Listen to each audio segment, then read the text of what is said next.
Saudara-saudari di dalam Tuhan Yesus yang saya kasihi, selamat siang. Sudah jam 11.40. Kita akan memuji Tuhan. Setelah itu kita akan berdoa, baru kita akan mulai persekutuan kita. Karena Allah begitu mengasihi manusia. Kita nyanyikan pujian ini.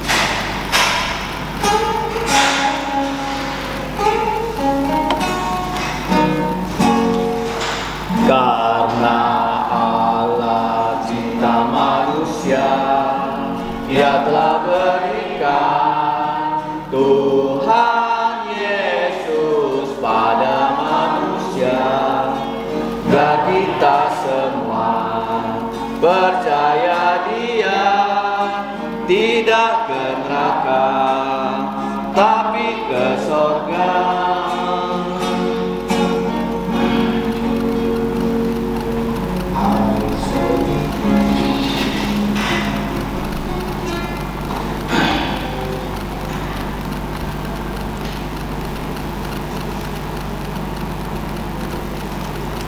Kasih intro.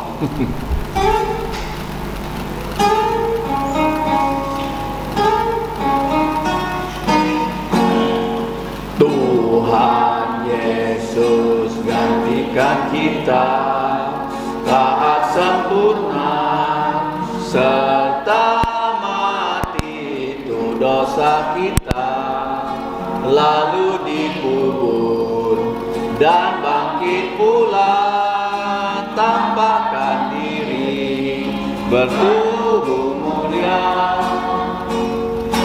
Kita semua orang berdosa, terimalah Yesus Kristus Tuhan dan Allah kita. Selagi bernafas, jangan tolak Dia, jangan terlambat, jangan binasa. Karena Allah cinta manusia, Ia telah berikan Tuhan Yesus pada manusia, agar kita semua percaya Dia tidak ke neraka, tapi ke sorga. Tuhan Yesus gantikan kita taat sempurna, serta mati itu dosa kita, lalu dikubur dan bangkit pula, tampakkan diri bertubuh mulia. Kita semua orang berdosa, terimalah Yesus Kristus Tuhan dan Allah kita. Selagi bernafas, jangan tolak Dia, jangan terlambat, jangan binasa. Kelihatannya ada tamu.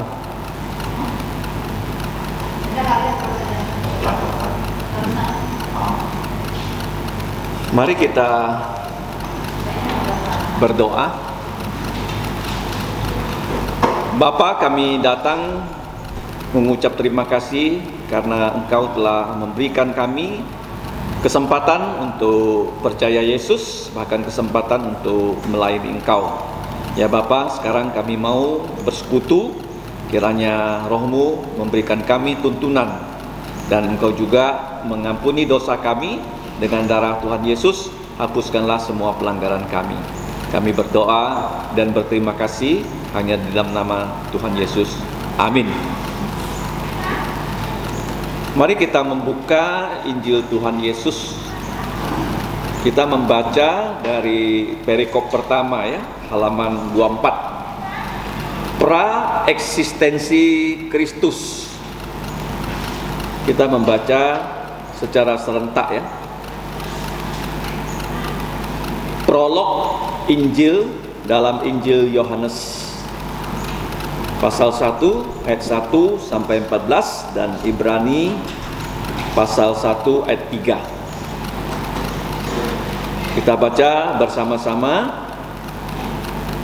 1, 3. Pada mulanya adalah firman. Firman itu bersama-sama dengan Allah, dan firman itu adalah Allah. Dia pada mulanya bersama-sama dengan Allah. Segala sesuatu dijadikan oleh Dia, dan tanpa Dia tidak ada satupun yang telah jadi dari segala yang telah dijadikan. Dalam Dia ada hidup, dan hidup itu adalah terang manusia. Terang itu bercahaya di dalam kegelapan, dan kegelapan itu tidak menguasainya. Datanglah seorang yang diutus Allah, namanya Yohanes. Ia datang sebagai saksi untuk memberi kesaksian tentang terang itu, supaya oleh dia semua orang menjadi percaya. Ia bukan terang itu, tetapi ia harus memberi kesaksian tentang terang itu. Terang yang sesungguhnya yang menerangi setiap orang sedang datang ke dalam dunia. Ia telah ada di dalam dunia, dan dunia dijadikan olehnya, dan menopang segala yang ada dengan firman-Nya yang penuh kekuasaan. Tetapi dunia tidak mengenalnya. Ia datang kepada milik kepunyaannya, tetapi orang-orang kepunyaannya itu tidak menerimanya. Tetapi semua orang yang menerimanya diberinya kuasa supaya menjadi anak-anak Allah, yaitu mereka yang percaya dalam namanya, orang-orang yang diperanakan bukan dari darah atau daging, bukan pula secara jasmani oleh keinginan seorang laki-laki, melainkan dari Allah. Firman itu telah menjadi daging dan diam di antara kita, dan kita telah melihat kemuliaannya, yaitu kemuliaan yang diberikan kepadanya sebagai putra tunggal Bapa, penuh kasih karunia dan kebenaran. Nah, kita akan melihat ya perikop yang pertama ini dari Injil Tuhan Yesus. Kalau kita simak, Injil Tuhan Yesus itu adalah sebuah gabungan ya, yang dinamakan sintesis secara harmoni ya, dari 4 Injil. Nah, kenapa kita memiliki 4 Injil? Karena sudah direncanakan oleh Allah bahwa Injil itu akan diberikan kepada manusia dalam bentuk buku dan 4 buah buku. Kalau kita melihat di halaman kata pendahuluan, halaman 22 ya, 4 Injil ini sesungguhnya sebenarnya satu Injil ya. Injil itu kabar baik, Angelion ya, itu baik, angelos itu berita. Nah, kenapa berita baik? Karena di dalam kitab Kejadian, kalau kita simak di pasal pertama dan pasal kedua setelah Allah menciptakan langit dan bumi, mari kita buka kitab Kejadian pasal yang pertama ayat 31. Maka Allah melihat segala yang sudah diciptakannya itu sungguh amat baik. Ya, sungguh amat baik dalam bahasa Ibraninya itu adalah tov ya. Kemudian diberi yang dinamakan penekanan ya, bukan hanya baik tetapi amat baik ya. Jadilah petang dan jadilah pagi, itu adalah hari ke-6. Nah, keadaan yang baik ini kita tidak tahu berlangsung berapa lama. Maka kalau kita lihat selanjutnya di pasal yang ketiga, itu manusia jatuh ke dalam dosa, sehingga kebaikan yang sempurna itu akhirnya dirusak oleh dosa. Sehingga kalau kita melihat bahwa pada pasal 3 Allah akan merestorasi kebaikan untuk kita kalau kita percaya kepada kabar baik. Karena kebaikan itu ya sudah rusak ya, sudah tidak ada lagi ya, karena manusia sudah jatuh dalam dosa. Kalau kita lihat dalam kitab Kejadian ya, pasal 3 ayat 15 ya, 3:15. Aku akan mengadakan permusuhan antara engkau dan perempuan ini, antara keturunanmu dan keturunannya akan meremukkan kepalamu dan engkau akan meremukkan tumitnya. Jadi ini adalah kabar baik yang pertama, yang disebut dengan Injil yang pertama, proto euangelion. Proto itu pertama, euangelion itu adalah berita, ya, berita baik yang pertama. Nah, berita yang baik ini Tuhan mengatakan bahwa antara perempuan ini, yaitu Hawa, dengan iblis akan ada permusuhan yang tidak akan pernah berakhir. Kenapa begitu? Karena iblis itu sudah Tuhan tentukan akan semuanya masuk neraka. Sedangkan manusia, keturunan Adam, itu punya kesempatan untuk diselamatkan.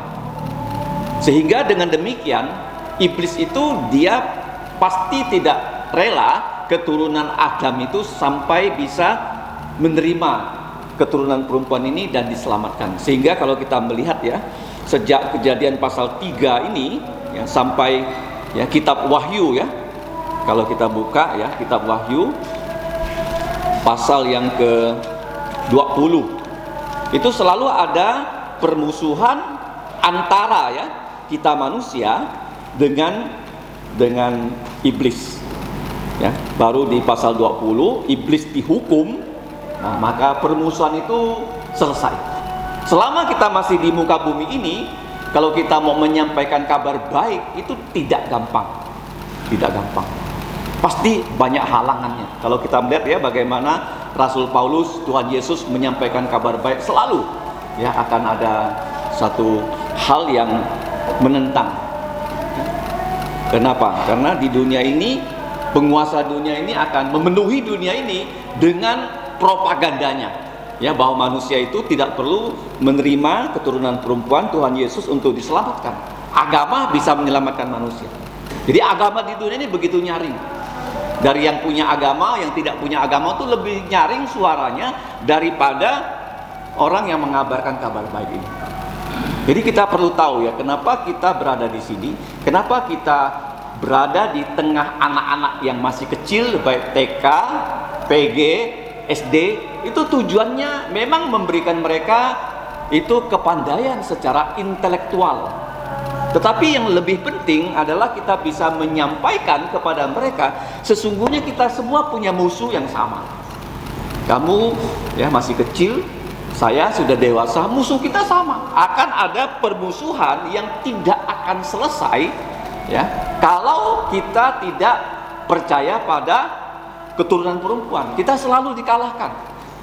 Selalu kita melihat anak-anak ada yang sangat, ya, tidak seperti orang normal karena mereka punya karakter yang berbeda.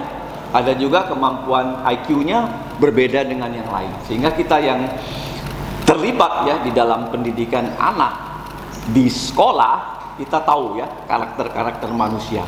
Seandainya kalau kita tidak menjadi guru, pengetahuan kita akan manusia itu terbatas sekali.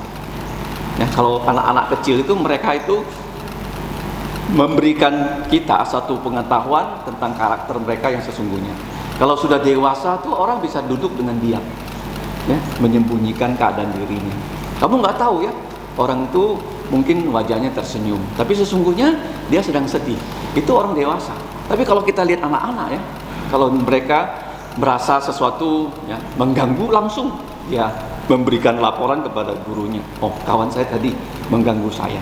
Jadi mereka masih polos. Jadi berbahagialah kita yang punya kesempatan, ya, sudah usia kita sudah lanjut, masih bisa mendidik anak-anak yang masih kecil. Kalau nggak ada pendidikan anak seperti itu, kita pengetahuannya tentang manusia itu sangat terbatas.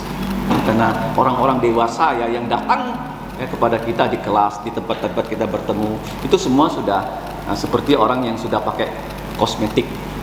Wajah aslinya kamu nggak tahu, kecuali satu saat dia menunjukkan wajah aslinya, oh baru kamu tahu ini orangnya seperti itu.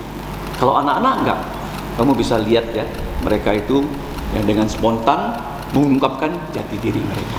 Jadi mereka itu dengan kita sama-sama punya musuh, dan musuh kita itu tidak lain tidak bukan adalah yang bernama penghulu, ya, penguasa di angkasa, yaitu roh-roh jahat Dan dikatakan bahwa peperangan itu akan berakhir di waktu Tuhan Yesus mengalahkan musuh kita di atas kayu salib.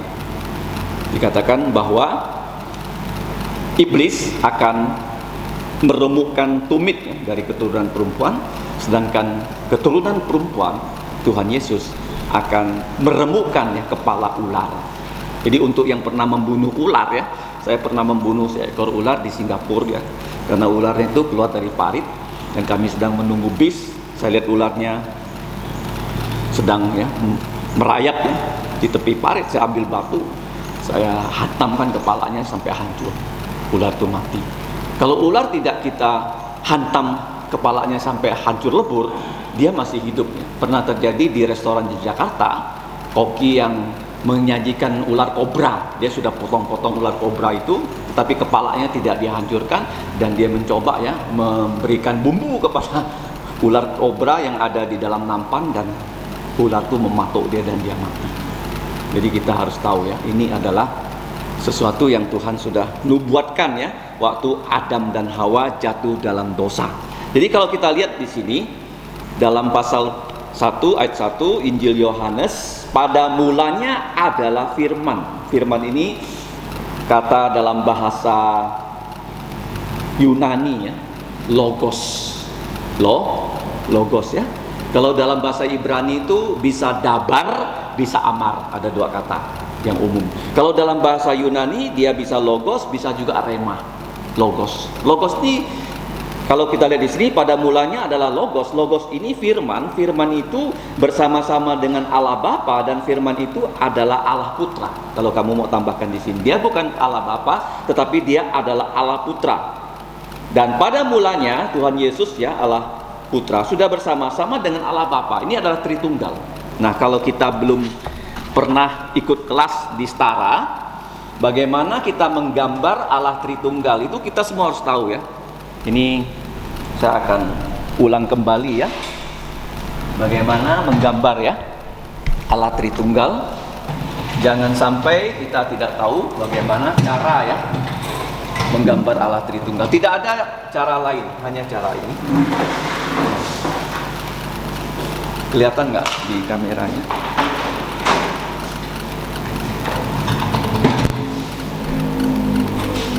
Jadi semuanya harus bisa menggambar Ini adalah Allah. Oke. Di sini Allah Bapa. Allah Bapa. Allah Bapa adalah Allah. Jangan lupa Kemudian di sini adalah Allah Putra. Allah Putra adalah Allah. Kemudian di sini Allah Roh Kudus juga adalah Allah. Terus Allah Bapa bukan Allah Putra. Ingat Allah Putra bukan Allah Roh Kudus. Allah Roh Kudus bukan Allah Bapa. Paham? Jadi penting kalau kita berdoa kepada Allah Bapa di dalam nama Allah Putra atas pimpinan Roh Kudus, selalu satu tidak pernah terpisahkan. Kalau kita berbicara tentang keselamatan, Allah Bapa berencana sebelum dunia diciptakan. Allah Putra melakukan rencana Allah, dan Allah Roh Kudus itu mendorong manusia supaya percaya pada Tuhan Yesus. Selalu begitu. Jadi waktu Yesus dibaptis, kenapa Allah itu harus Tritunggal? Bukan Allah itu satu, hanya Allah, Yehova, Allah saja. Kalau dia hanya satu, dalam 1 Yohanes dikatakan Allah adalah kasih. Dia nggak mungkin satu mengasihi satu. Tidak ada kasih yang tidak ada partnernya. Selalu Allah dia kasih kepada Putra. Kemudian kalau Allah hanya dua pribadi, itu juga tidak klop. Karena waktu Yesus di bumi harus ada dua saksi. Harus ada dua saksi, yaitu waktu Yesus dibaptis. Kamu lihat bahwa di Alkitab dikatakan langit terbuka, Roh Kudus turun dalam bentuk burung merpati, dan Allah Bapa berkata, inilah putraku yang kukasihi, kepada dia aku berkenan, dengarkanlah dia. Jadi harus tiga pribadi, bukan satu. Yehova seperti yang dipercaya oleh agama Yahudi, dan ada agama yang lain yang dipercaya oleh orang-orang Arab, percaya hanya ada Allah saja. Itu tidak bisa, karena dia kasih. Ada pernyataan Allah itu pengasih penyayang. Jadi kalau ada satu begini, sebelum ada dunia siapa yang dia kasihi? Jadi kita tahu Alkitab ini saja yang benar. Yang lain-lain itu ajaran tentang Allah itu tidak benar secara logika. Nah, logos pada mulanya adalah logos. Kata logos itu kata yang penting. Logos itu waktu Allah menciptakan manusia, hanya manusia yang bisa berkomunikasi dengan logos. Kalau kamu melihat binatang, ya, apakah binatang itu punya logos? Ya, manusia bisa berkomunikasi dengan manusia, tetapi binatang itu mereka hanya punya insting. Punya apa? Insting. Kalau insting itu seperti komputer. Kalau anjing, ya, kamu kasih program, dia hanya bisa menggonggong. Kalau anjing itu bisa nggak dia memeong? Ada nggak kamu dengar anjing yong yong yong? Nggak ada. Kalau manusia dia bisa meniru suara anjing menggonggong, dia bisa meniru, ya, suara kucing, ya, memeong manusia. Karena diciptakan dengan apa? Diberikan peta dan teladannya Tuhan. Nah, kalau kita lihat pada mulanya adalah logos. Nah, logos ini firman. Firman ini, kenapa nama dari Tuhan Yesus itu adalah logos, ya? Kenapa? Karena waktu Allah menciptakan langit dan bumi, dia cukup dengan berfirman. Allah berkata, jadilah terang. Maka terang itu jadi. Jadi waktu Allah berkata, jadilah terang, itu logosnya adalah Yesus. Jangan lupa, ya. Logosnya adalah siapa? Tuhan Yesus. Jadi kita tahu persis, ya, bahwa gelar dari Putra adalah logos. Nah, kemudian pada mulanya, kalau kamu lihat di sini, adalah mulanya yang tidak ada mulanya. In the beginning of no beginning. Ini yang kata-kata yang frame oleh pendeta Timotito almarhum. In the beginning of no beginning. Di permulaan yang tidak ada mulanya. Jadi Allah Putra bersama-sama dengan Allah Bapa, kemudian segala sesuatu telah diciptakan oleh siapa di sini? Dia. Dia di sini menunjukkan Tuhan Yesus, ya. Menunjukkan diciptakan oleh Tuhan Yesus, dan tanpa Dia tidak ada satupun yang telah tercipta dari segala yang telah diciptakan. Jadi di dalam kitab yang tadi kita baca, ya, jadi firman itu menunjuk Tuhan Yesus, dalam Dia ada hidup, dan hidup adalah terang manusia. Jadi di sini kalau kita lihat ada dikaitkan antara hidup dan terang. Kenapa hidup ini dikaitkan dengan terang? Karena dalam Kejadian pasal 3 kita sudah tahu sejak manusia jatuh dalam dosa, manusia itu hidup di dalam kegelapan. Jadi waktu Allah mencari Adam di Taman Eden, apa kata-kata Allah yang pertama kepada Adam? Masih ingat kan? Saudari Selin, waktu Allah menyapa Adam, apa pertanyaan Allah kepada Adam? Siapa yang tahu? Apa? Siap. Di manakah engkau? Ya, pertanyaannya apa? Di manakah engkau? Artinya Adam sudah tidak tahu, ya, arah hidupnya harus kemana. Paham, ya? Tadi saya di kelas 2 menjelaskan kata ini,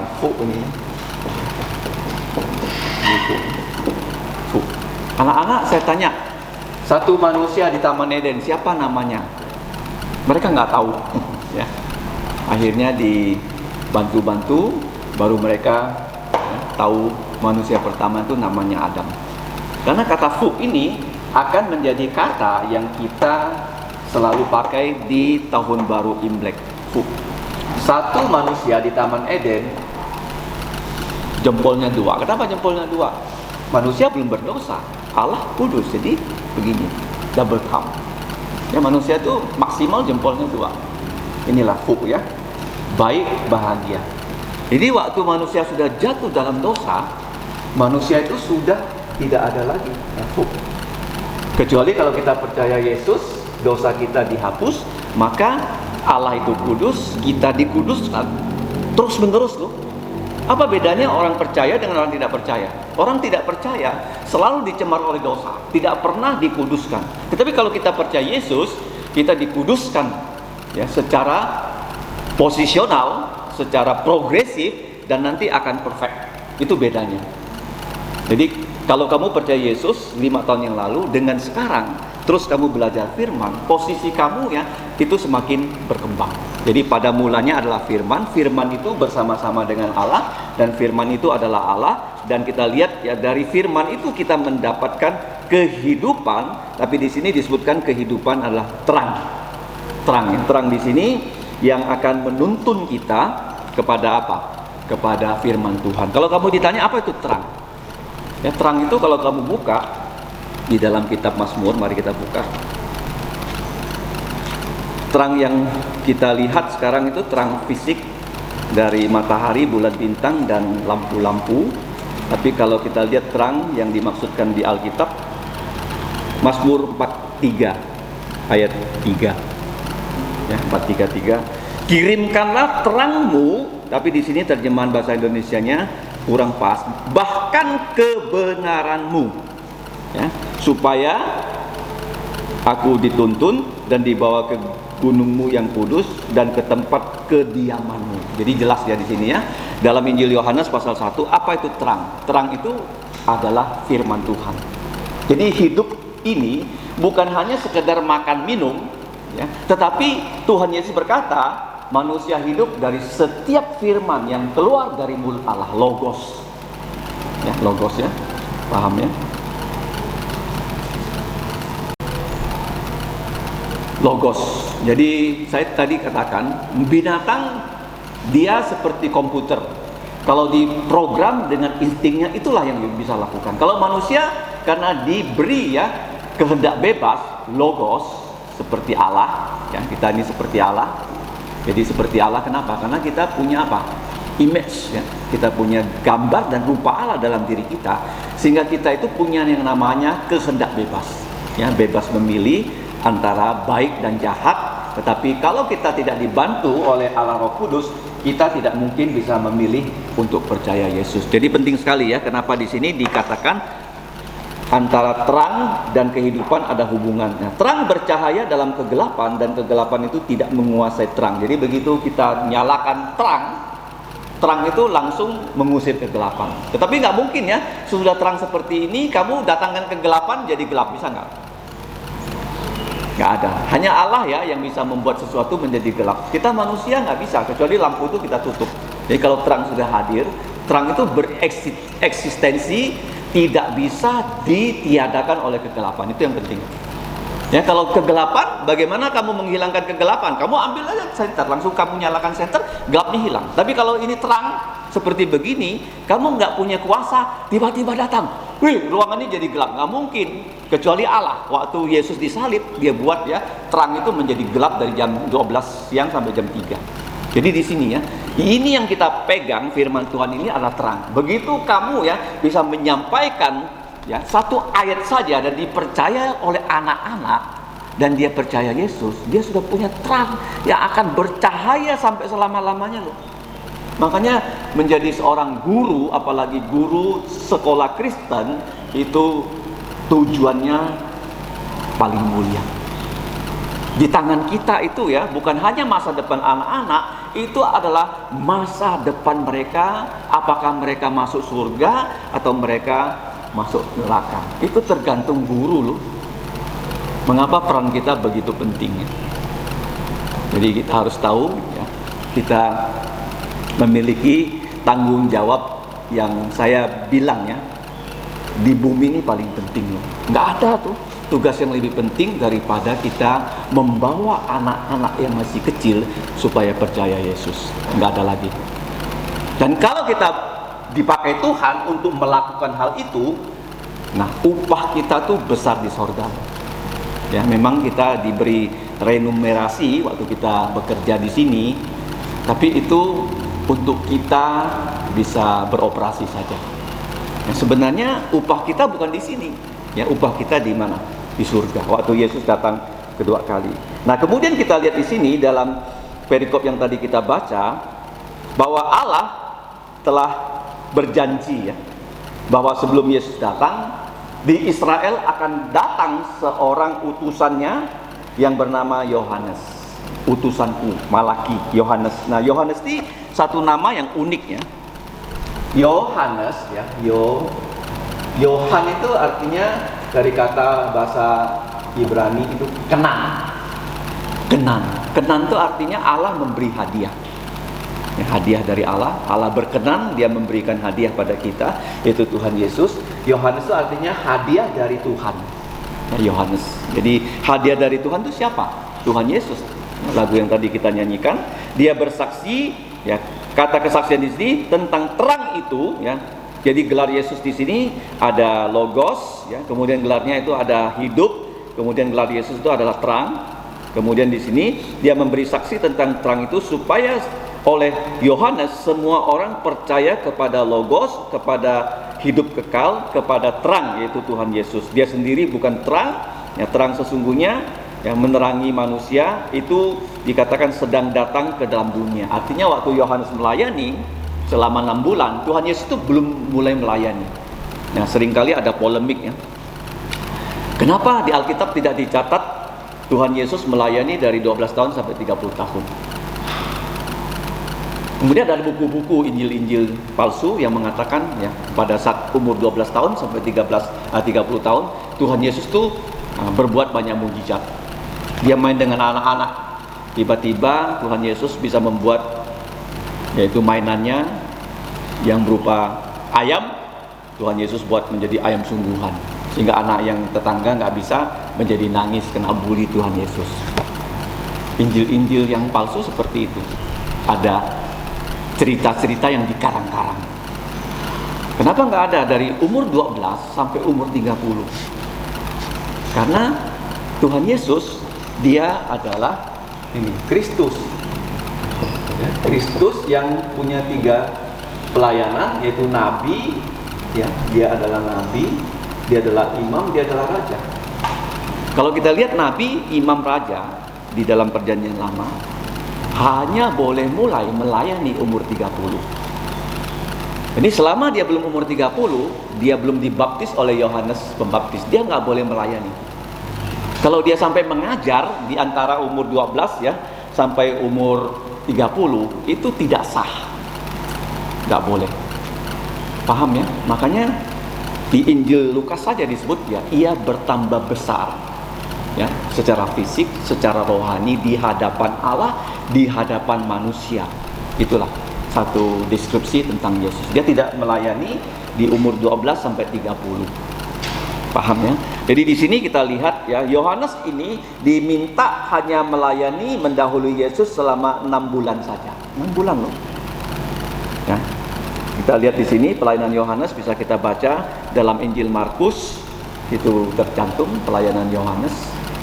Kerjanya dia membaptis, ya, dia mengatakan dia membaptis dengan air, tapi Yesus yang datang akan membaptis dengan Roh Kudus. Jadi di sini ada satu hal yang sangat menyedihkan, bahwa Yesus datang ke dunia kepada milik kepunyaannya, tetapi manusia yang telah Tuhan ciptakan tidak menerimanya, tidak menerima Yesus. Jadi kalau kita melihat, ya, keadaan dunia ini tidak begitu gampang, ya, membawa seorang tuh bisa percaya kepada Tuhan Yesus. Tidak gampang. Ya, kalau kita bisa percaya Yesus itu karena ini pekerjaan Roh Kudus. Kita hanya bisa menyampaikan berita kepada anak-anak, tapi yang membuat mereka bisa betul-betul percaya Yesus itu adalah pekerjaan Allah. Paham, ya? Jadi kita bertugas baik di gereja dan di sekolah, itu tugas untuk membuat orang itu menerima Tuhan Yesus. Kalau mereka sudah menerima Tuhan Yesus, Tuhan Yesus akan memberikan kepada orang yang menerimanya sebagai anak-anak Allah. Ini sangat penting, ya. Kalau kita bisa membuat anak kecil itu percaya Yesus, mereka otomatis, ya, menjadi anak-anak Allah. Ya, bukan lagi menjadi anak dari keluarga tertentu, tapi dia menjadi anak-anak Allah yang memiliki hidup yang kekal. Dan anak-anak Allah, kalau kita bina, pasti nanti satu saat dia akan berguna loh untuk kerajaan Allah. Kalau kita dulu masih kecil, kita hanya menerima pemberian orang tua. Tetapi setelah kita besar, nah, kita bisa berguna, ya, untuk bukan hanya diri kita sendiri loh, kepada keluarga kita, ya, kepada masyarakat, gereja, negara, dan yang paling penting untuk kerajaan Allah. Jadi diberinya hak menjadi anak-anak Allah, yaitu mereka yang percaya. Kata percaya ini penting ya, dalam bahasa Yunani-nya ada pistis. Ya. Pistis itu bisa diterjemahkan menjadi percaya, bisa juga berarti setia. Kalau kamu bilang kamu percaya Yesus tapi nggak setia pada Yesus, nggak bisa juga. Ya, pistis. Pistis itu juga artinya apa? Iman. Ya, kalau kita mau supaya gampang diingat, SIP, SIP. Ya, apa itu SIP? Setia, iman, percaya. Jadi kenapa kita bisa percaya kepada logos, kata-kata yang kita mengerti dalam bahasa ibu kita, itu karena peran dari Allah Roh Kudus. Jadi yang percaya, nah ini kalau kita percaya dijelaskan di sini, bukan kita itu berdasarkan kehendak manusia, tetapi berdasarkan itu kehendak Allah. Jadi Allah di sini, Allah Bapa punya rencana, Kristus sudah mati untuk kita, Roh Kudus membuat kita percaya. Firman itu telah menjadi daging ya. Dalam bahasa aslinya itu daging, tapi bahasa Indonesia menerjemahkannya sebagai manusia. Firman itu telah menjadi manusia. Nah, kenapa ini dagingnya? Daging. Karena menurut filsafat orang Yunani, daging itu selalu kotor. Manusia itu penuh nafsu, tapi di sini daging yang tidak berdosa. Kenapa Yesus tidak berdosa? Karena dia lahir secara ajaib. Dia dikandung oleh kuasa Roh Kudus, lahir dari anak darah Maria, sehingga dia menjadi satu-satunya manusia yang tidak pernah berbuat dosa. Sehingga dia bisa mati untuk dosa kita. Jadi firman itu telah menjadi daging, artinya Tuhan Yesus tetap Allah, tetap logos. Dia juga sekarang menjadi sarkos, menjadi daging yang tidak ada dosa. Dia adalah namanya God-man ya. Kalau kamu lihat ayat itu, God-man. Dari God-man ini manusia berfantasi menjadi Spider-Man, menjadi Batman ya. Sesungguhnya ini prinsipnya Alkitab ya kan? Karena manusia dirasa nggak bisa panjat tembok kayak cecak, oh kasih jaring-jaring jadi Spider-Man ya kan? Asalnya dari mana? Dari ini loh, Injil Yohanes loh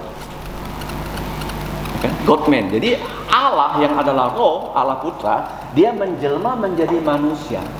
Gelarnya adalah God-man, Allah sejati, dia manusia sejati. Kamu lihat di sini, dan diam di antara kita. Kata diam ini penting. Saya berkhotbah di Siantan tentang Immanuel. Apa itu Immanuel? Immanuel itu artinya Allah beserta kita. Kenapa dia beserta kita? Firman-Nya beserta kita. Kamu bilang, oh Immanuel, Allah beserta saya. Apa? Ternyata kamu nggak pernah baca Alkitab. Nggak mungkin Allah beserta kamu. Kamu nggak punya ini firman-Nya. Yang pertama, Allah beserta kita karena dia membebaskan kita dari apa saja? Dari dosa, membebaskan kita nanti dari air mata ya, dari tubuh yang fana, membebaskan kita dari murka Allah. Dia membebaskan nanti seluruh bangsa Israel akan dibebaskan. Karena di dunia ini bangsa Israel itu selalu ingin dimusnahkan, dan pada saat terakhir Antikristus mau memusnahkan mereka. Mereka berteriak, di mana Mesias? Dan Tuhan membebaskan mereka. Jadi Allah membebaskan kita dari 7 hal. 1 hal untuk bangsa Israel, dan Allah menyertai kita dengan apa? Firman. Di tangan kita ini sudah ada firman Tuhan.